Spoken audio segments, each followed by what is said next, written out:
नमस्कार मित्रांनो. तर 18 ऑगस्ट मंगळवारच्या दिवशी आपल्याला खूप छान ट्विस्ट बघायला मिळतोय.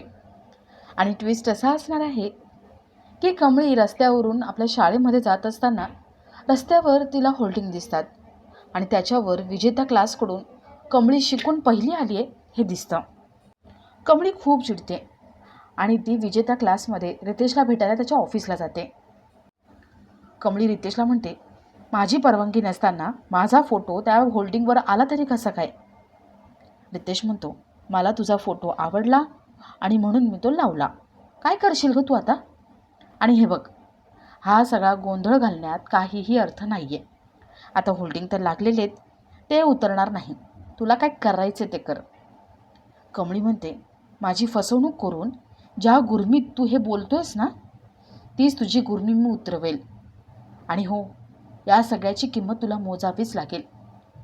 कमळी रितेशला धमकावून तिथून निघते. तर इथे अनिका कॉलेजला येते. अनिका सगळ्या मुलामुलींना जमा करते आणि त्यांना सांगते की बघा, कमळी गरीब आहे, ती स्वतः शिकते म्हणते ना, पण ती स्वतः काही शिकत वगैरे नाही आहे. ती त्या क्लासला जाते. ती गरीब आहे म्हणते, मग एवढी लाखोंची फी तिला कशी परवडते? तुम्हाला कळतंय का? कमळी चीटर आहे. अनिका मोठमोठ्याने चीटर असं किंचाळते आणि सगळे मुलं तिच्यासोबत असतात. अनिकाची मैत्रीण त्याचा व्हिडिओ करते आणि सोशल मीडियावर व्हायरल करते. बंड्या, निंगी आणि कमळीला तो व्हिडिओ दाखवतो. बंड्या म्हणतो, बघतेस ना कमळी, अनिका आणि तिच्या मैत्रिणी त्यांनी हा ट्रेंड चालू केला आहे. अगं, त्या अनिकाने मैत्रिणींच्या साथीने हे सगळं पसरवलं आहे. तू स्वतः अभ्यास करून पास नाही झाली, तर विजेता क्लासमुळे तू पास झाली आहेस, पहिली आली आहेस असं ती दाखवते. कमळी म्हणते, काय ट्रेंड करायचं ना ते करू देत त्यांना, पण मी ठरवले, आता मी थांबणार नाही आणि मी हार मानणार नाही. आता कमळी रितेशला कसा धडा शिकवते आणि ते होल्डिंग कसं उतरवायला लावते ते बघणंही तेवढंच इंटरेस्टिंग असेल. तर या सगळ्याची सुरुवात अशी होती आहे की कमळी ऋषी लायब्ररीमध्ये अडकलेले असतात. कमळीच्या डोक्यात एकच विचार असतो की इथून बाहेर कसं पडायचं. कमळी थोडी शोधाशोध करते आणि तिला एक हातोडा सापडतो. कमळी ऋषीला म्हणते, ऋषी सर, अहो हातोडा सापडला आहे. आपण खिडकी फोडून टाकू आणि इथून बाहेर पडू. उद्या प्रिन्सिपल सरांना सगळं खरं सांगून टाकू आणि त्यांची माफी मागू. ते काही बोलणार नाही. मी जाते, खिडकी फोडते. ऋषी म्हणतो, थांब कमळी, अगं हे काय चाललंय? इतक्या वेळापासून मी तुला सांगतोय, पण तुझ्या कानावर काही पडतच नाही आहे का? अगं, इतका वेळ झाला आपण दोघं इथे आहोत आणि तू काय करते? फक्त इथून बाहेर कसं पडायचं याचा विचार तुझ्या मनात आहे? कमळी, अगं कधीतरी स्वतःच्या मनात झाकून बघ, बघ आतमध्ये काय आहे. कमळी म्हणते, अहो ऋषी सर, आपण इथे अडकलो आहे ना म्हणून मी बोलते, पण मी अजून काय करायला हवं?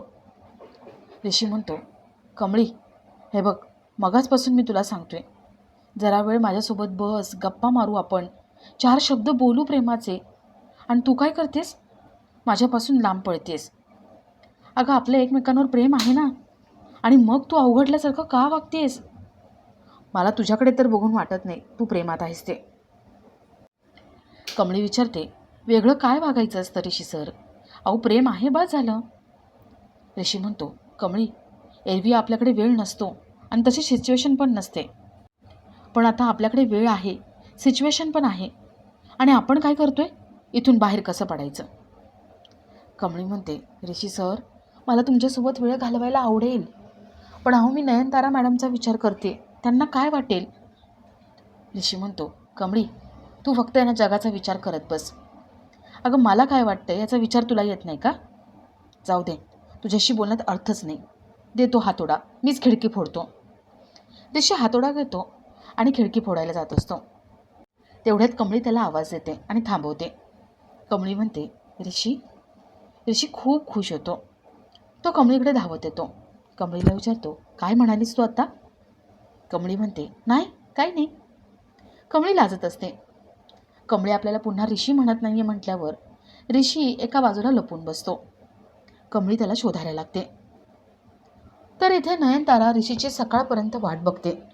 पहाटेचे 4 वाजतात. ऋषी अजून आला नाही म्हणून तिला काळजी वाटायला लागते. तर इथे साहेबा, निंगी, कॉलेजमध्ये कमळी ऋषी यांना सगळीकडे शोधतात. ते थकून तिथेच बाहेर बसलेले असतात आणि ते दोघं कुठे असतील याचा विचार करायला लागतात. तर इथे कमळी ऋषीला बघते तर ऋषी आपल्या आजूबाजूला नाही. कमळी घाबरते आणि मोठमोठ्याने ऋषीला आवाज देते. तेवढ्यात तिथे ऋषी येतो. तर कमळी ऋषीला आवाज देत असताना तिचा आवाज बाहेर येतो. तो आवाज साहेबा निंगे यांच्या कानावर पडतो. ते दोघं लायब्ररीच्या बाहेर येतात आणि मोठमोठ्याने कमळी ऋषीला आवाज देतात. कमळी ऋषी तिथे येतात आणि कमळी साहेबाला दरवाजा उघडायला सांगते. साहेबा वॉचमॅनला घेऊन येतो आणि लायब्ररीचा दरवाजा उघडतो. कमळी ऋषी बाहेर येतात. साहेबा म्हणतो, ऋषी लवकर घरी चल, नयनतारा मॅडम तुझी वाट बघतायत. त्यांना कळलं ना तू इथे होतास तर वाट लागेल, चल तू. ऋषी कमळी आपापल्या घरी निघून जातात. तर थोड्या वेळाने ऋषी घरी येतो. नयनतारा नेमकीच झोपायला गेलेली असते. राधिका दरवाजा उघडते. राधिका म्हणते, ऋषी पहाटेचे 5 वाजलेत. अरे कुठे होतास तू? ऋषी म्हणतो, कमळीसोबत कॉलेजला होतो. तिथे काय झालं ना मी नंतर सगळं सांगेन, पण आता आई. राधिका म्हणते, त्या आत्ताच 4 वाजेपर्यंत इथेच बसून होत्या. थोड्या वेळापूर्वी गेल्यात. तू जा आणि नंतर त्यांना सगळं खरं खरं सांग. ऋषी म्हणतो, मी काय सांगायचं ते सांगेन, पण कमळीसोबत होतो हे सांगू नको. राधिका ठीक आहे म्हणते. ऋषी आपल्या रूममध्ये निघून जातो. तर इथे कमळी घरी येते. सरू तिच्यासाठी जागीच असते. कमळी घरी आल्या आल्या सरू तिला खूप ओरडते. सरूला कमळीची खूप काळजी वाटत होती. कमळी रात्रभर बाहेर होती, त्यामुळे तिला काही झालं तर नसेल ना या काळजीत ती बसली होती. कमळी कान धरून सरूची माफी मागते. कमळीला एका क्षणासाठी वाटलेलं असतं की आपल्या आईला सगळं आठवतंय. कमळी रडायला लागते आणि सरूला ती म्हणते, मला सोडून कुठेच जाऊ नको.